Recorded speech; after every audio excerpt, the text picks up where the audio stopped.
कहा जाता है कि वे दिन कुछ और ही थे, जब धरती पर चमत्कार हुआ करते थे, जब जादूगरनियां कुओं में रहती थीं और राजकुमार अपने सपनों में हसीन राजकुमारियों से मुलाकात किया करते थे।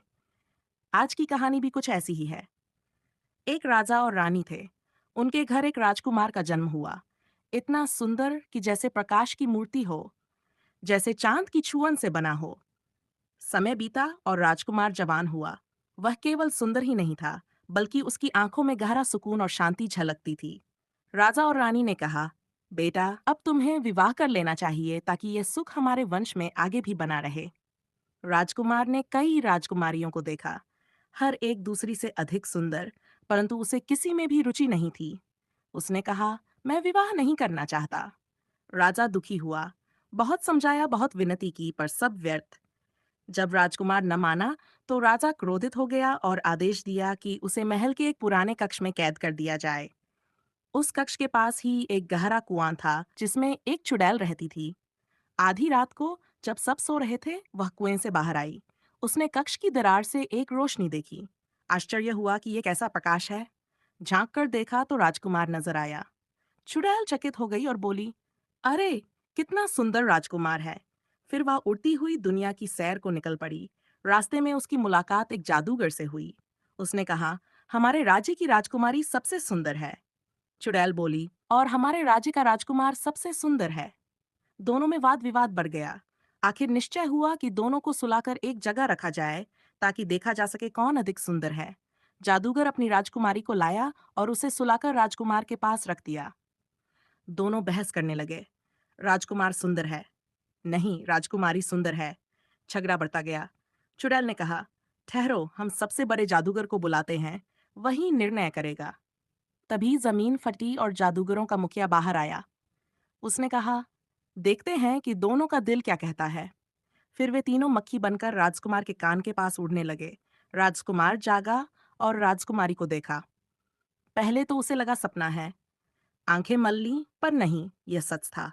दिल की धड़कन तेज हुई, होंठों पर मुस्कान आई और वह बोला, काश मैंने इसे पहले देखा होता तो बिना कहे विवाह के लिए तैयार हो जाता। उसने अपनी अंगूठी निकाली और राजकुमारी के पास रख दी। फिर सो गया। कुछ देर बाद राजकुमारी जागी। उसने राजकुमार को देखा और आश्चर्य से बोली, यह कौन है? क्या ये मेरा भाग्य है इतना सुंदर? उसने भी अपनी अंगूठी राजकुमार के पास रख दी और फिर सो गई। जादूगरों ने यह सब देखा। मुखिया बोला, दोनों समान रूप से सुंदर हैं और एक दूसरे के बिना अधूरे। फिर वे सब चले गए। सुबह हुई। राजकुमार जागा और बेचैन होकर अपने सेवक से पूछा, वह लड़की कौन थी कल रात? सेवक ने कहा, आपने सपना देखा होगा। राजकुमार क्रोधित हो उठा और सेवक को कुएं में फेंकने लगा। सेवक भाग गया और सबको बता दिया कि राजकुमार पागल हो गया है। राजा व्याकुल हुआ और बोला, काश मैंने उसे कैद न किया होता। धीरे धीरे राजकुमार बीमार पड़ गया। इधर वही राजकुमारी भी बीमार हो गई। हर सुबह वह कहती, वह राजकुमार कहाँ है? किसी को कुछ मालूम न था। राजा और रानी ने वैद्य बुलाए, पर कोई उपाय न हुआ।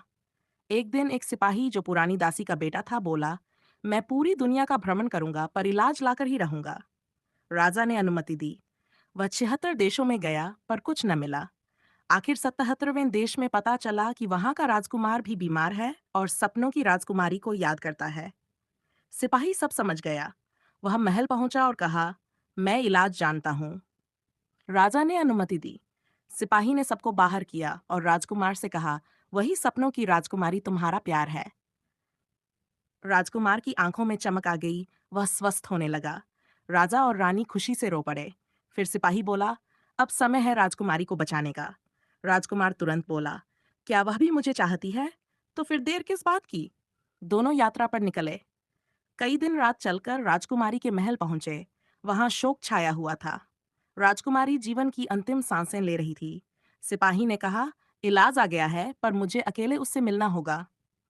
राजकुमार कमरे में गया। राजकुमारी ने उसे देखा तो चेहरे पर चमक आ गई।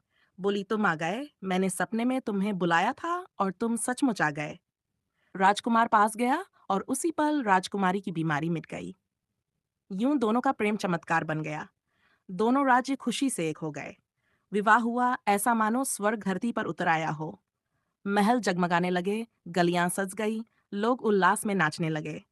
कहा जाता है कि उस दिन महल के बाहर एक पेड़ के नीचे एक नन्ही घंटी टंगी थी। जैसे ही राजकुमार और राजकुमारी ने एक दूसरे का हाथ थामा, वह घंटी अपने आप बज उठी।